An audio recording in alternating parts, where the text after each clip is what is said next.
और इस वक्त की बड़ी खबर का रुख करते हैं पश्चिम बंगाल से। इस वक्त की बड़ी खबर, शुभेंदु अधिकारी के पीए को गोली मार दी गई है और गोली मारकर हत्या कर दी गई है।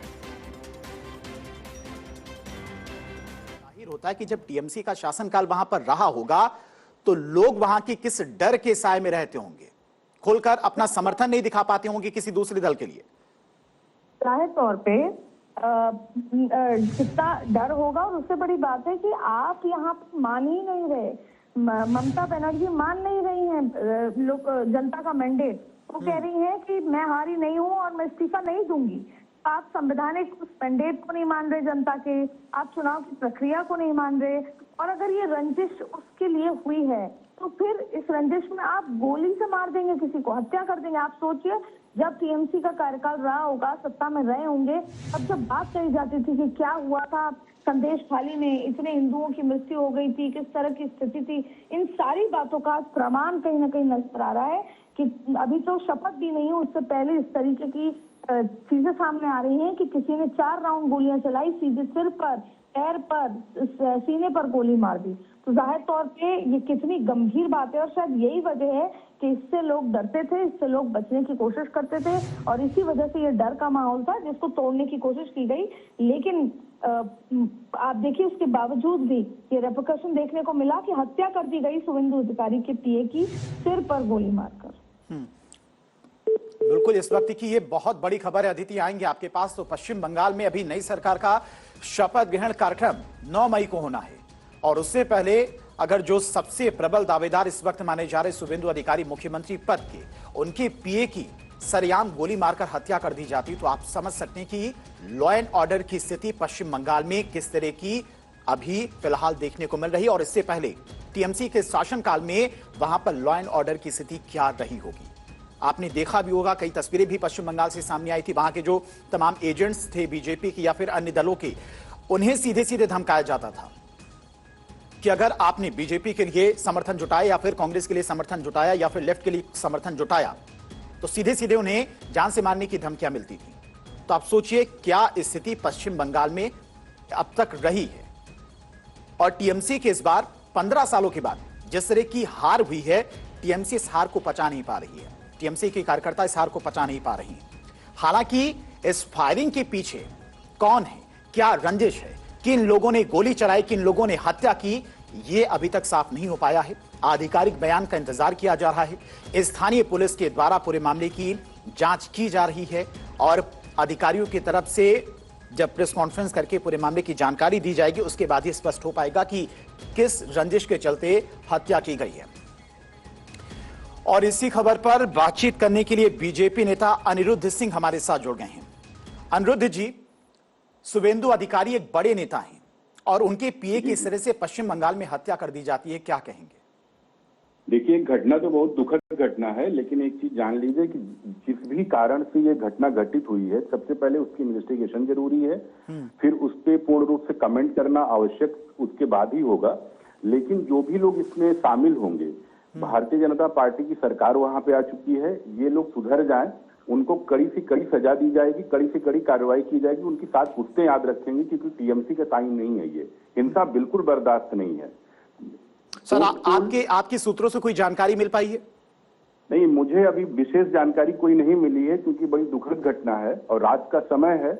हमें भी बहुत मीडिया के माध्यम से इमीडिएट जानकारी मिली है। ये इसमें हम लोग जानकारी इकट्ठा कर रहे हैं, लेकिन ये बिल्कुल बर्दाश्त नहीं होगा, इनटॉलरेबल है ये कि पोस्ट पोल वायलेंस, प्री पोल या ड्यूरिंग पोल।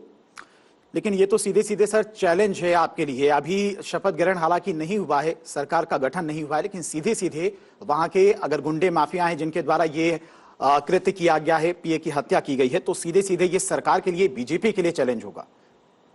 देखिए, अभी तो वहां पे भारतीय जनता पार्टी ने ओथ नहीं लिया है, लेकिन एक चीज ये है कि जो टीएमसी वामपंथ का जो वहाँ कल्चर रहा है, टीएमसी ने जो कल्चर वहाँ डेवलप किया हुआ, वो कल्चर जाते जाते थोड़ा सा समय लग जाएगा।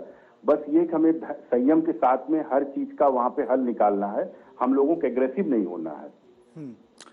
लेकिन एग्रेसिव नहीं होना है तो ऐसे लोगों को ठीक कैसे करेंगे जिस तरह से हत्या हुई चंद्रनाथ की? 4 गोलियां बताया जा रहा है कि सरेआम चलाई गई, गोली मारकर सीधे सीधे हत्या की गई और कोई एक तरह से समझिए शुभेंदु अधिकारी के साथ में काफी लंबे समय से चंद्रनाथ काम कर रहे थे, पुराने कार्यकर्ता रहे हैं पार्टी के, और उनकी इस तरह से सरेआम हत्या कर दी जाती, बहुत बड़ी बात हो जाती है सर ये।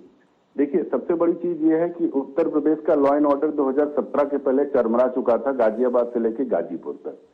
जब उत्तर प्रदेश में योगी आदित्यनाथ जी के नेतृत्व में भारतीय जनता पार्टी की सरकार बनती है, तो आपको पता है किस तरीके से लॉ एंड ऑर्डर को संभाला गया और किस तरीके से आज उत्तर प्रदेश के अंदर लॉ एंड ऑर्डर की स्थिति सबसे मजबूत स्थिति और एग्जाम्पल लोग देते हैं।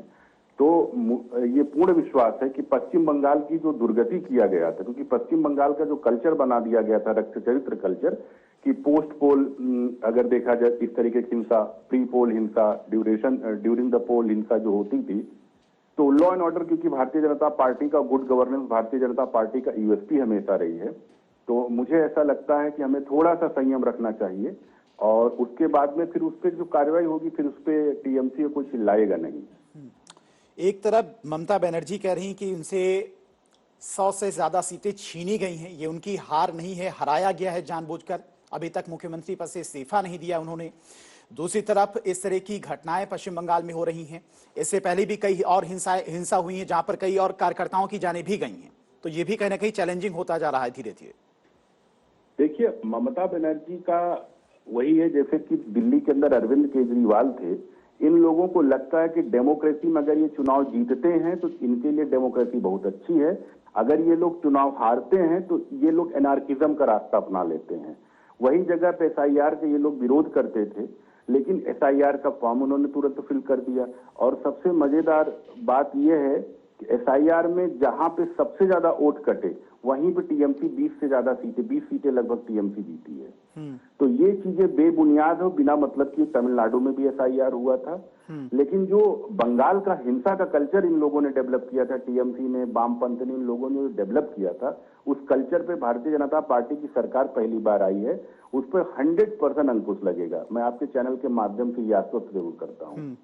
लेकिन सर ये बहुत बड़ा चैलेंज है, आप देखिए पिछले 24 घंटे में 5 लोगों का मर्डर हो गया है।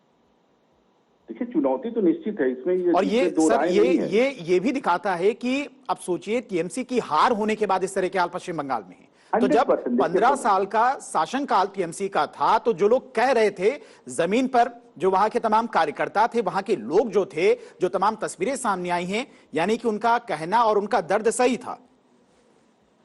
बिल्कुल सही। देखिए क्या है कि वहां पे कि 2021 का चुनाव हुआ, आप लोग कवर किए होंगे, हम लोग गए वहां पे, हम लोगों की गाड़ियों पे पत्थरबाजी हुआ करती थी, इतनी बुरी दुर्दशा थी। अगर कोई व्यक्ति भारतीय जनता पार्टी को वोट कर देता, वोटर की बात कर रहा हूं, नेता की तो बात ही नहीं कर रहा हूं, उस वोटर के साथ क्या दुर्गति किया जाता था। तो एक खौफ का माहौल था वहां पे, इसीलिए लोगों ने भय को छोड़ा ममता बनर्जी को, टीएमसी की जबरदस्त गुंडागर्दी, खौफ था वहां पे। भाई अभिषेक बनर्जी, ममता बनर्जी, इन लोगों का जैसे लगता है ये लोग सरकार नहीं चला रहे थे, ये लोग गिरोह चला रहे थे। आज वही उसी तरीके का ये लोग आचरण अपना रहे हैं। अनिरुद्ध जी, हमारी पॉलिटिकल एडिटर अदिति नागर भी हमारे साथ जुड़ गई हैं, वो आपसे सवाल पूछना चाहेंगे। अदिति, अनिरुद्ध जी हमारे साथ जुड़े हुए बीजेपी के वरिष्ठ नेता हैं। यहाँ पर ये आता है कि